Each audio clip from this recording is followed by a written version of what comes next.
Let's start with President Biden's comment yesterday that Vladimir Putin cannot remain in power. The White House said quickly that he was not discussing Putin's power in Russia or regime change. Was that comment a mistake? Well, look, the president had spent the day visiting with Ukrainian refugees. He went to the National Stadium in Warsaw and literally met with hundreds of Ukrainians. He heard their heroic stories as they were fleeing Ukraine in the wake of Russia's brutal war in Ukraine. In the moment, I think that was a principled human reaction to the stories that he had heard that day. But no, as you've heard from Secretary Blinken and others, the U.S. does not have a policy of regime change in Russia. Full stop. Having said what you said, listening to the president, he sounded pretty unambiguous. This man cannot remain in power. Are you concerned that by walking back the president's comments, you and other administration officials may be undermining him on the world stage at a really critical moment?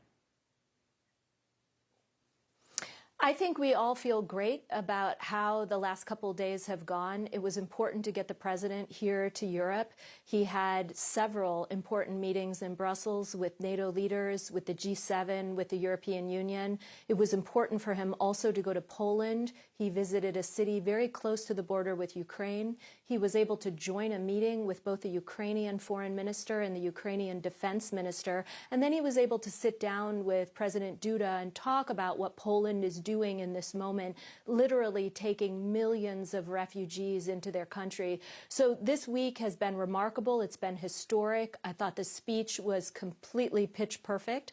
And I think this will set us on a good course for continuing to support the allies, support Ukrainians, and apply pressure on Russia to get them to stop this war. I want to move on, but because there is some murkiness out there. You said that the U.S. policy is not regime change, full stop.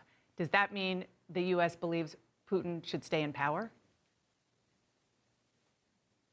I think what it means is that we are not pursuing a policy of regime change, but I think the full administration, the president included, believes that we cannot empower Putin right now to wage war in Ukraine or pursue these acts of aggression. The Russians are publicly now suggesting that they're changing their focus to a more limited goal in only the Donbass region. Have you seen any signs that this actually could be happening?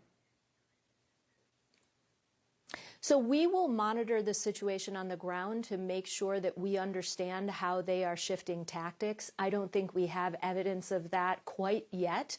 But what we do have evidence of is the fact that the Russians have not succeeded in their original aims. And that was, as you well know, to take Kyiv in just a couple of days. We're now at the 1 month point.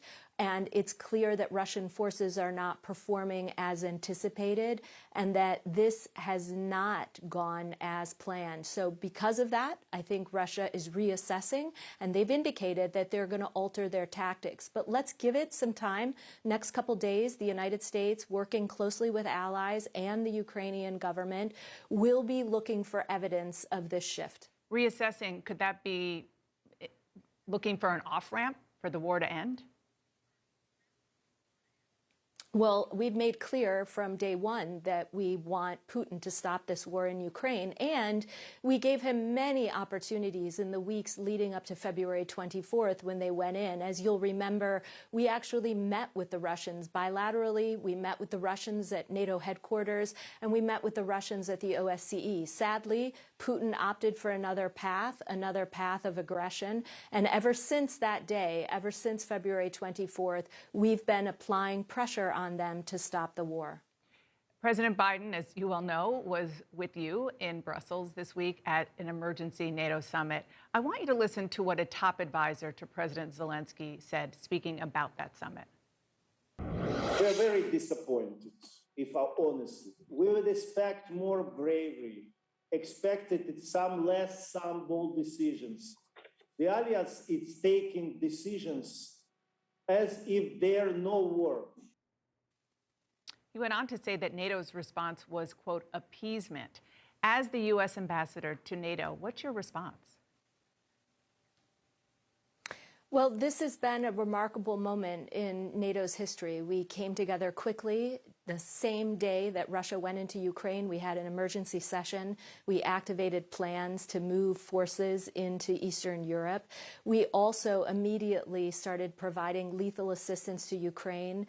The United States, since January of last year, has already provided $2 billion worth of lethal assistance to Ukraine.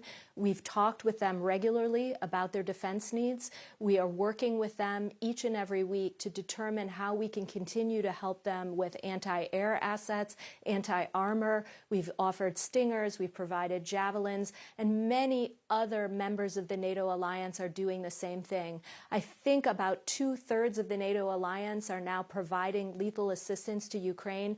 Every ally is making a contribution. Some are providing humanitarian support, some are providing lethal, most are doing both. You've heard, I'm sure, President Zelensky say just this weekend that he wants from NATO only 1% of what it has in tanks and planes to go to Ukraine. He said, you have thousands of fighter jets, but we have not been given one yet.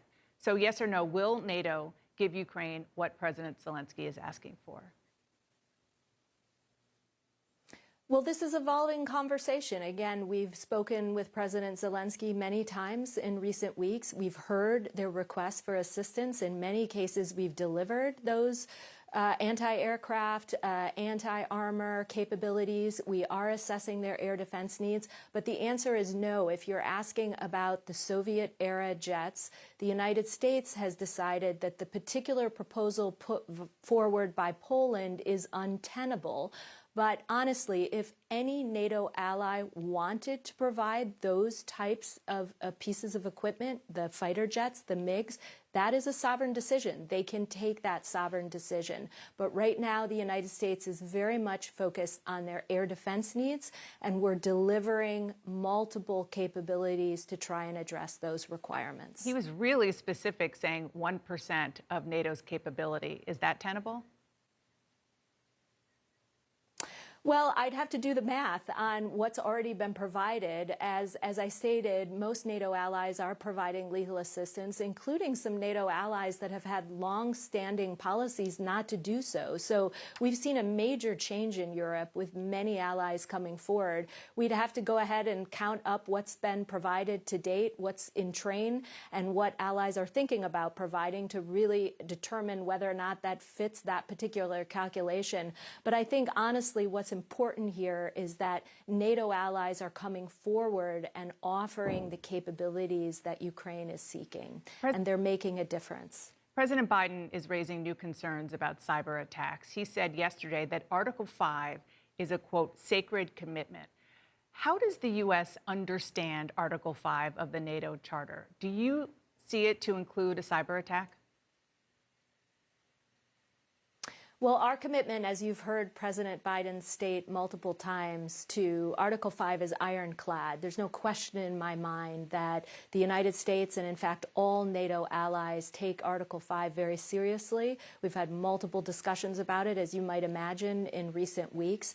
The alliance, well before Russia started the war in Ukraine, has also had several conversations about cyber as a new domain for this alliance. We've fortified our cyber defenses, and we've looked at the possibility of scenarios that could involve in the future either an Article 4 consultation or an Article 5 response. So I can't give you, I wouldn't want to walk through hypotheticals. We'll have to take each scenario in turn.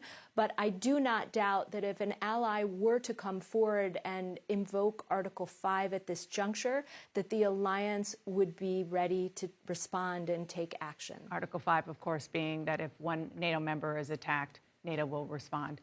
Thank you so much, Madam Ambassador. I really appreciate you joining me today from Brussels.